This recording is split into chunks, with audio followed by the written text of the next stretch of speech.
Hi, I had the privilege of visiting all 200 pavilions at Expo 2020 Dubai from 1st October 2021 to 31st March 2022. This global event brought together innovation, culture, and collaboration on an unprecedented scale. Featuring 193 country pavilions, each showcased unique ideas, technology, and cultural experiences. In this video, I'll take you inside the pavilion. So if you missed it, this is your chance to experience the culture, innovation, and creativity of the world in one place. Hey guys, welcome back to my vlog. So today, we're visiting a pavilion that feels very different emotionally from the others I've explored so far.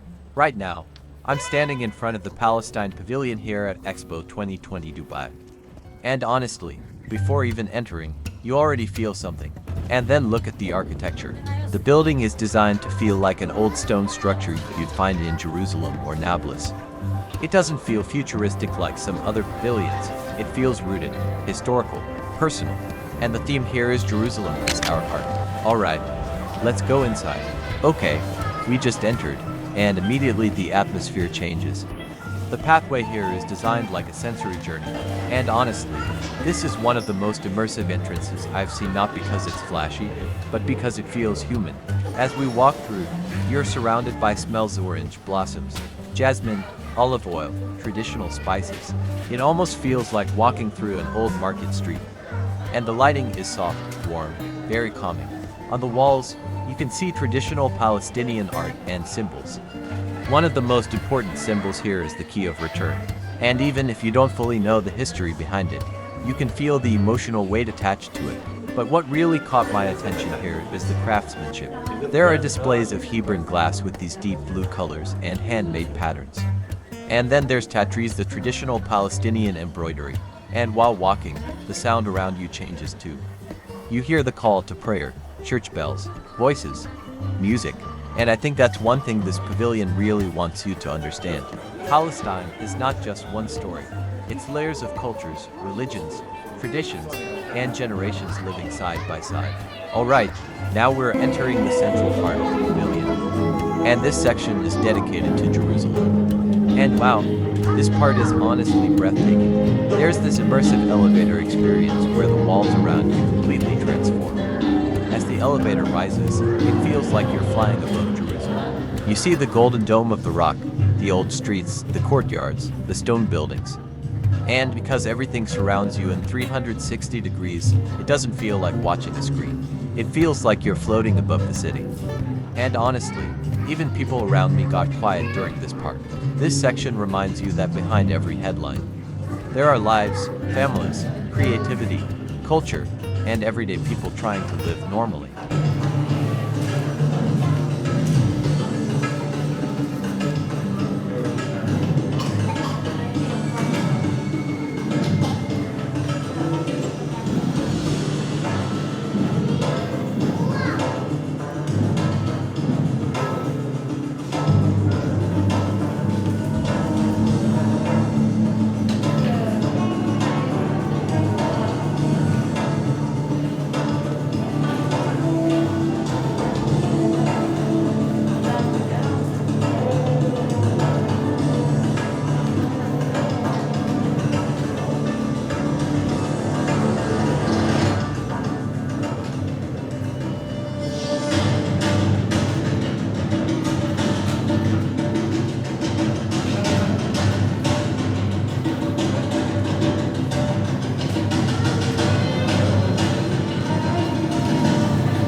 Now we're entering one of the most emotional sections here, the land of olives, and honestly, this area feels peaceful.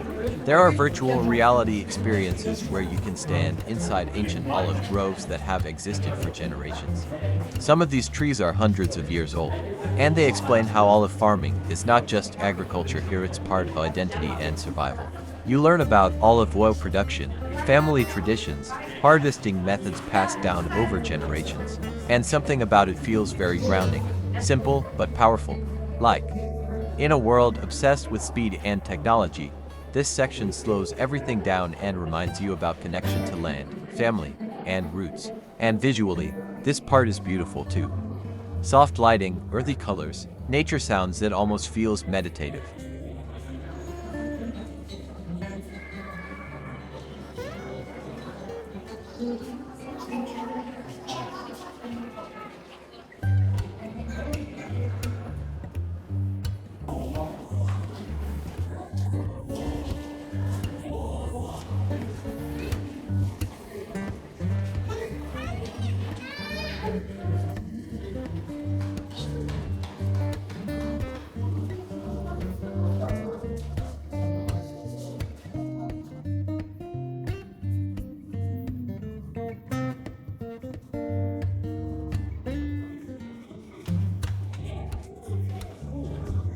Alright, now the pavilion shifts into something more modern. This section is focused on Palestine today, and I think this is important because many people only associate Palestine with conflict. But here, they're showing another side. Innovation, education, technology, startups, young people building businesses, creating apps, working in software development, renewable energy, digital industries, and honestly, I didn't expect this section to feel so hopeful. There are displays explaining how Palestinian youth are using technology to connect with global markets despite limitations and challenges. And I think the message here is very clear. Even under pressure, creativity continues. People continue building, learning, adapting, and moving forward. And that's probably one of the strongest feelings throughout this pavilion. Resilience, not loud resilience, quiet resilience. The kind that continues existing no matter what.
Alright, we're reaching the final part now.